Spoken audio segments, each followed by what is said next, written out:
ইউনিটে নিয়ে চলো। এ তো বিশাল অ্যাক্সিডেন্ট। উনি বেঁচে আছেন এটাই ওনার সৌভাগ্য। ওনার স্বামীকে খবর দেওয়া হয়েছে।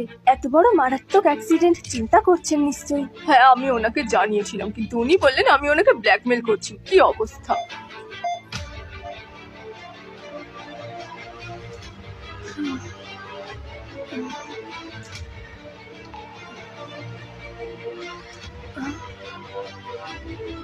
আমি কোথায় আছি?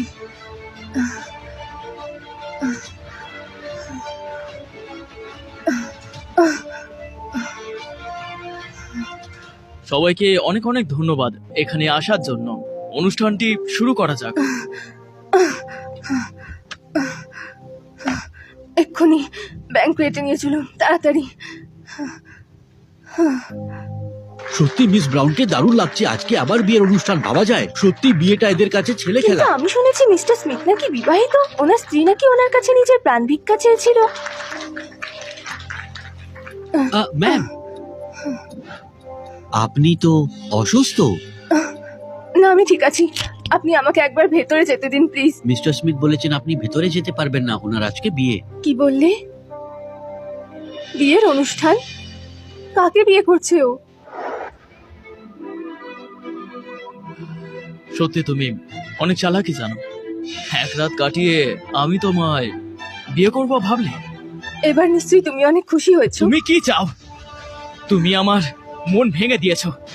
আমি তোমায় আর সহ্য করবো না। আজ থেকে তুমি এই কোম্পানিতে সাধারণ কর্মচারী। দাঁড়ান,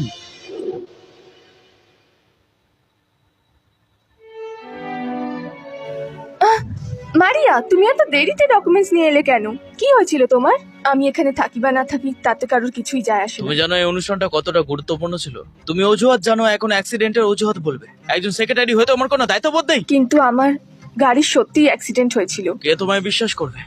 মাথায় ব্যান্ডেজ লাগিয়ে চলে এসেছো মানেই তোমার অ্যাক্সিডেন্ট হয়েছে নাকি? তাহলে প্লাস্টার করে এলে আমার শ্মশানে যেতে হবে। স্যার, আপনার যদি মনে হয় মিস সুজি আমার থেকে বেশি দক্ষ, তাহলে ওকেই নিজের সেক্রেটারি রেখে দিন। এমনিও আপনি এটাই সবসময় চেয়ে এসেছেন, তাই না? মারিয়া, তুমি আমায় ভুল বুঝছো। সেদিন তুমি আসোনি, তাই আমি ওই ডকুমেন্টসগুলো আনতে গিয়েছিলাম। তোমার যদি মনে হয় আমি তোমার জায়গা নেওয়ার চেষ্টা করেছি, তাহলে আমি ক্ষমা চাইছি।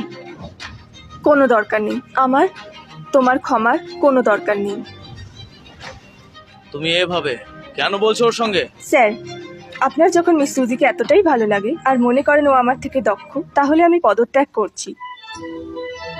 আমি আর কাজ করতে চাই না। হ্যাঁ,